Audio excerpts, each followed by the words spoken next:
એક સુંદર મજાનું ઘટાદાર જંગલ હતું.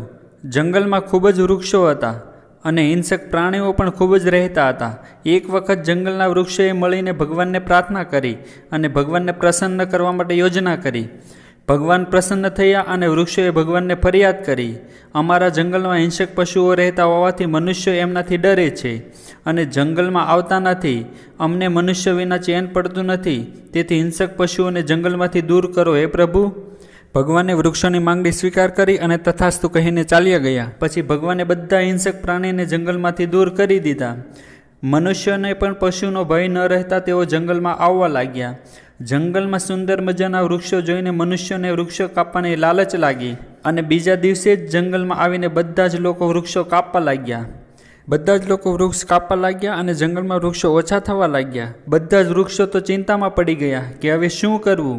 એકબીજા વૃક્ષો વિચાર કરવા લાગ્યા કે માનવજાત જંગલના બધા જ વૃક્ષો કાપી નાખશે, તે આપણા જંગલનો નાશ થઈ જશે. પછી તો બધા જ વૃક્ષો ફરી ભગવાનને પ્રાર્થના કરી. ભગવાન પ્રસન્ન થઈને વૃક્ષોની સમક્ષ આવ્યા. વૃક્ષો ભગવાન પાસે ક્ષમા માગીને બોલ્યા, હે પ્રભુ, અમારાથી બહુ મોટી ભૂલ થઈ ગઈ છે. હિંસક પ્રાણીને જંગલમાંથી દૂર કરીને મનુષ્યો અમને કાપી નાખે છે.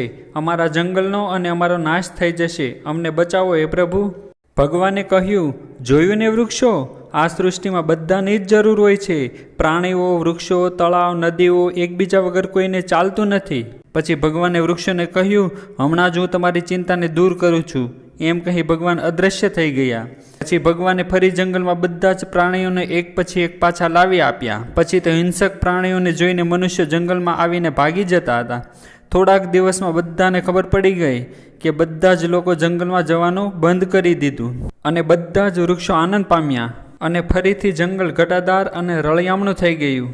તો મિત્રો, આ વાર્તા પરથી આપણને એ શીખવા મળે છે કે આપણે પશુ પંખીઓનું રક્ષણ કરવું જોઈએ.